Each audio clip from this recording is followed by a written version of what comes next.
Muy buenas noches, esto es Pasaporte Internacional, una mirada crítica a los temas de interés universales y la posición de México en el Concierto de Naciones. El tema de hoy es vital para cada uno de los más de 6,000 millones de personas que habitamos en este planeta. Me refiero a la necesidad fundamental para la supervivencia y también el bienestar de la humanidad, la alimentación.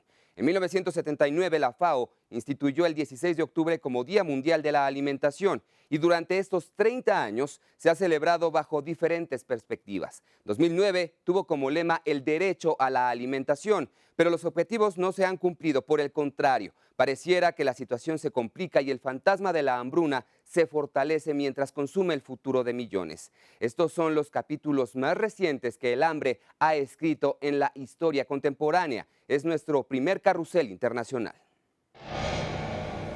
En Guatemala se distribuye la ayuda humanitaria enviada por varias naciones a la zona afectada por la peor sequía en 30 años en el norte del país.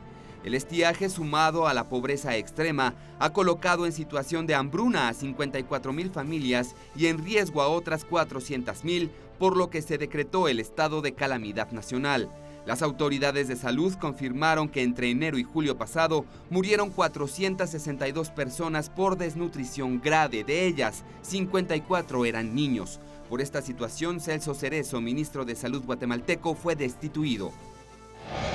En México, la extinción de Luz y Fuerza del Centro permitirá utilizar los recursos destinados para esa empresa ineficiente, como la llamó el presidente Felipe Calderón, a el combate a la pobreza que aqueja a 60 millones de mexicanos.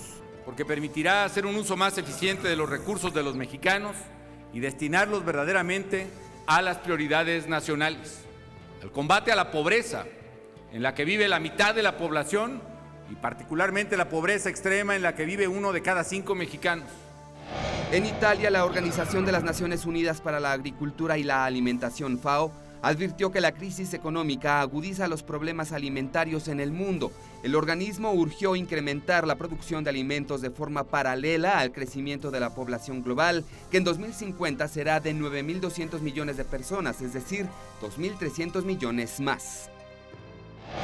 Por su parte, el Instituto de Investigación Internacional de la Política Alimentaria, con sede en Washington, Estados Unidos, reveló que son 29 los países que enfrentan hambruna en un rango de serio a extremadamente serio. En su índice global de hambre 2009, el instituto señala que en África las cosas se complican cada vez más, mientras que en Latinoamérica y el Caribe la situación de hambre descendió de 40 a 20%.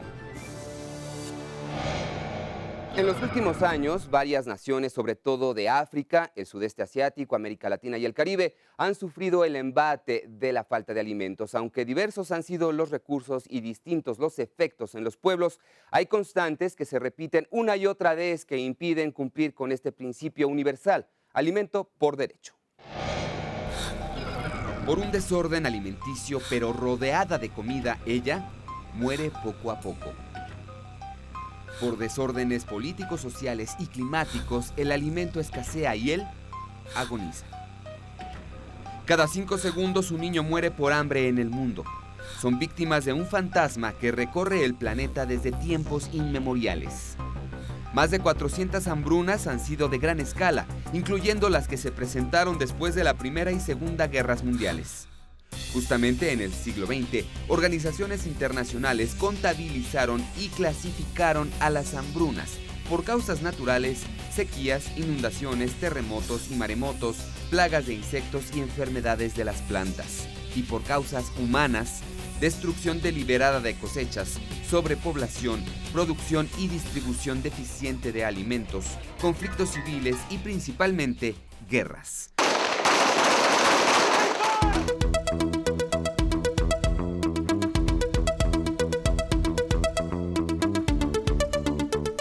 Estas son las naciones que en el nuevo milenio han sido azotadas por la hambruna y la malnutrición, fenómenos asociados que se manifiestan a través de la escasez grave de alimentos en amplias extensiones de territorio, lo que afecta a un gran número de personas.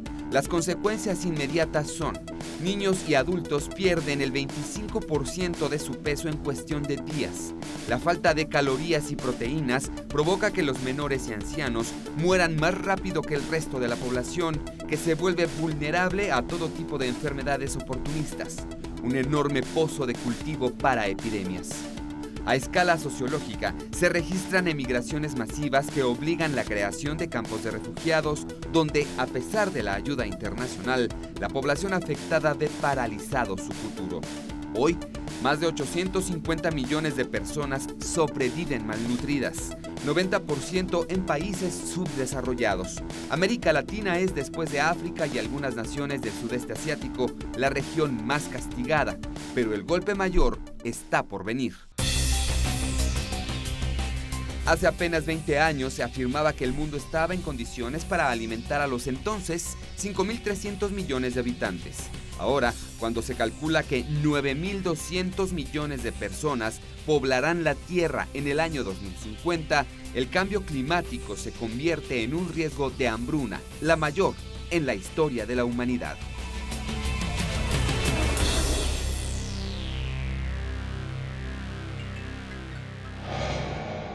La amplitud de este tema nos obliga a analizarlo desde diversas perspectivas. Por eso hoy nos acompañan en el estudio 5 invitados y uno más de manera virtual. Los 6, como siempre, de lujo. Comenzamos con esta lluvia de ideas después del corte.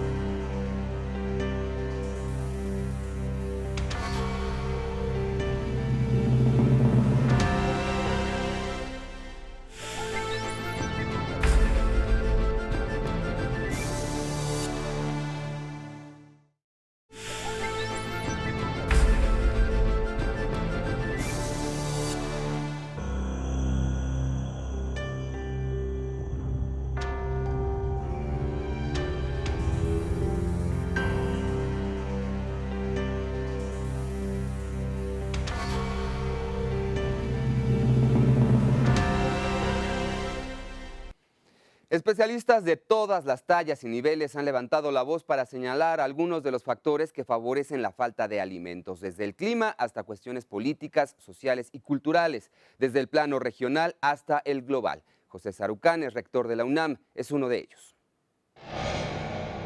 No creo que ningún método de producción agrícola, solo uno, sea la respuesta a estas necesidades, estos requerimientos de producción alimentaria, menos aún en un país con la diversidad ecológica, biológica y cultural del nuestro, ¿no? Necesitamos tener muchas formas diferentes de producción alimentaria.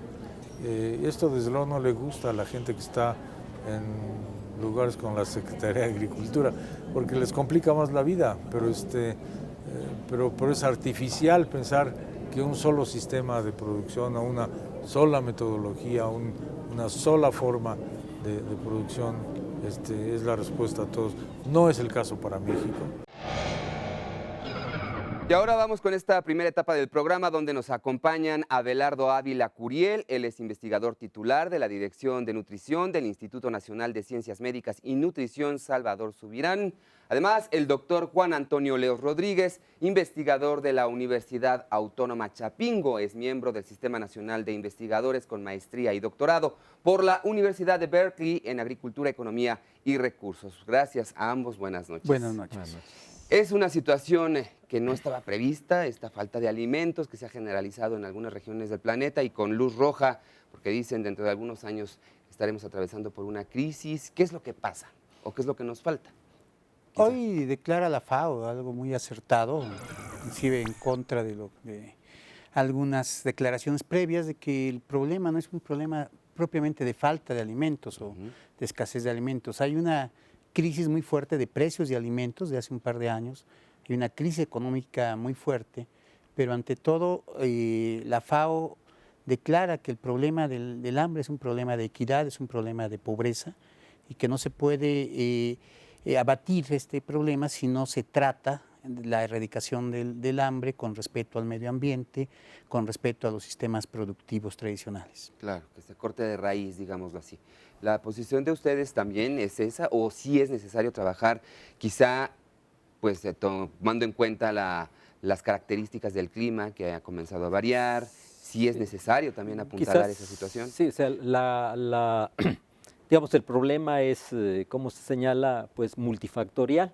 Efectivamente, casi nunca, o menos ahora, el problema del hambre es un problema de físico, digamos, de insuficiencias graves de alimentos. Ahorita se ha agudizado por algunos problemas de sequía graves en Australia, en algunos países. Pero pues, el problema tiene que ver con la capacidad de compra de la gente, la distribución del ingreso, ¿ah? Porque al mismo tiempo que ha habido hambre en el mundo, ¿verdad? Ahorita se ha incrementado el hambre. La crisis ha arrojado ahí 100 millones más de pobres en un año, en 2 años. ¿Verdad? Ha borrado los logros magros de los últimos 10, 15 años, ¿verdad? Que se habían realizado, ¿verdad? De un plumazo los borra. Sí. Pero el hambre ya ha estado frente a excedentes de alimentos en el mundo. Sí, son los contrastes, ¿verdad? ¿no? Sí. Finalmente Entonces, el tercer mundo y el primer mundo pues también tienen esa grave característica que es la capacidad de comprar alimentos. Y no, mientras en un lugar se desperdicia a granel, pues en mientras hay alguien que come 3 veces más lo que debiera comer, bueno, aquí el colega sabe mucho más de esto, ¿verdad? Hay gente que no come lo suficiente, o ahora agudizado por un problema de hambre, también tenemos un problema de obesidad, donde los obesos son también como 900 millones o 1.000 millones de personas en el mundo, ¿no? Entonces hay un problema también, ahí se ve pues que es multifactorial, hay un problema también de pues, malos hábitos de comer también, que se suma a estos otros problemas, digamos como una tormenta perfecta.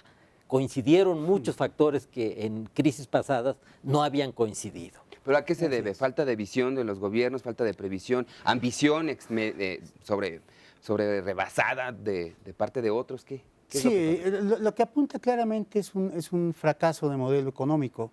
Hoy FAO en su análisis es muy puntual al declarar de que el incremento de la hambruna, el incremento de la población hambrienta en el mundo, se da previa ya a la crisis de precios de alimentos, previos a la crisis económica, previos a catástrofes previsibles, además climatológicas, y que realmente en un escenario donde hay alimentos se está incrementando la población hambrienta. Esto habla de un fracaso del modelo de distribución, del modelo también de producción, en donde la producción no va destinada a satisfacer una necesidad humana, sino va destinada a satisfacer intereses de grupos que tienen el poder económico y que pueden imponer el uso de alimentos con fines muy distintos a lo que es su valor básico y su fin esencial, que es satisfacer la necesidad humana. Podemos decir, en México desde 1967 hay las calorías suficientes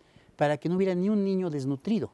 Tenemos 40 años de que ya no deberíamos tener desnutrición. Y ha seguido aumentando. Tenemos 3.200 kilocalorías diarias per cápita en México de disponibilidad de alimentos. Eso, lejos de abatir la desnutrición o el hambre en las capas pobres rurales, lo que está haciendo es provocar una devastadora epidemia de obesidad. Eso habla entonces de la calidad de los alimentos, el estar nutrido y desnutrido, porque puede haber alimentos, como lo menciona, pero no necesariamente son alimentos que nutran a las personas. No son, y ahí hay un principio también grave, ¿no? que hay que atender.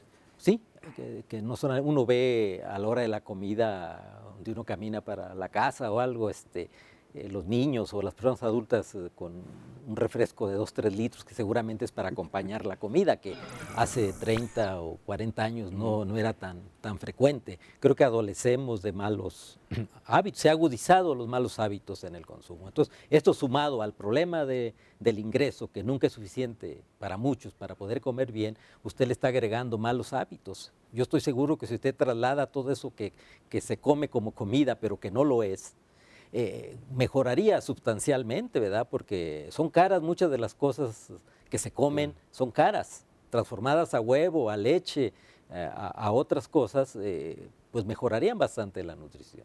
Ahora también es parte de la idiosincrasia latinoamericana, quizá, ser consumistas. No, estamos inducidos. En América Latina lo que es muy clara diferencia, por ejemplo, de los patrones de consumo europeos.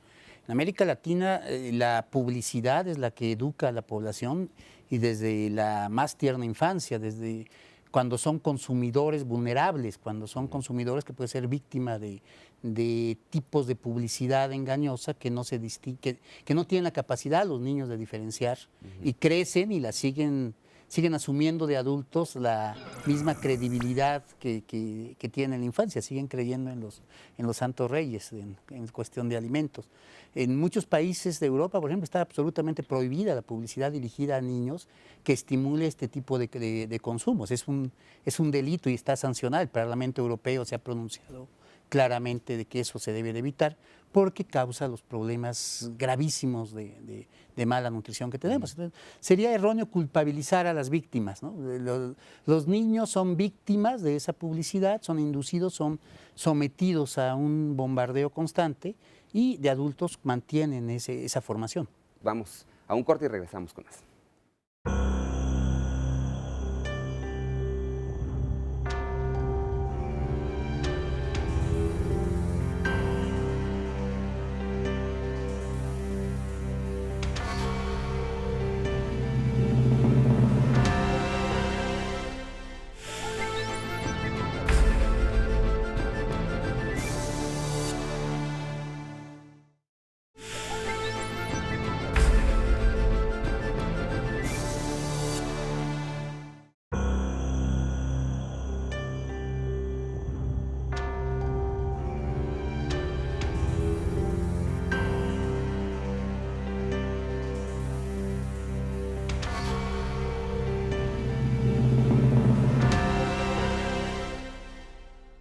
La falta de políticas públicas, deficiencias en la distribución y la producción de alimentos son algunos de los factores que aumentan el hambre entre los pueblos. Al respecto, José Sarucán hace este planteamiento. Pero es algo que hemos perdido. Lo hemos perdido por la urbanización brutal de la sociedad mexicana. Casi 3/4 partes de la sociedad de México es urbana. La gente ha perdido noción de ese conocimiento que le permitiría de otra manera tener recursos disponibles a la mano permanentemente y en muchas ocasiones de mucho mayor valor alimenticio que lo que pueden encontrar en el mercado y a un precio pues desde cero hasta muy bajo para poder vivir. Estábamos también que coincidimos entonces que la falta de políticas públicas o una mala aplicación en favor de intereses industriales, empresariales quizá, pues hacen que las políticas públicas se apliquen de manera distorsionada. De hecho, no se asume la responsabilidad de Estado. Ha habido un retiro de las funciones de Estado en intervenir en la regulación de procesos comerciales. Se ha rendido un culto excesivo al libre comercio, justificado por cuestiones prácticas, pero hemos aventado la tina con el agua sucia con todo y el niño adentro, ¿no? O sea, no distinguimos qué es lo que sí el Estado no tiene que regular y qué es lo que tiene una obligación de regular. Y la obligación es cuando está comprometida la salud, el bienestar de la población, que es su función máxima del Estado. A eso ha habido una renuncia, se cerró el instituto.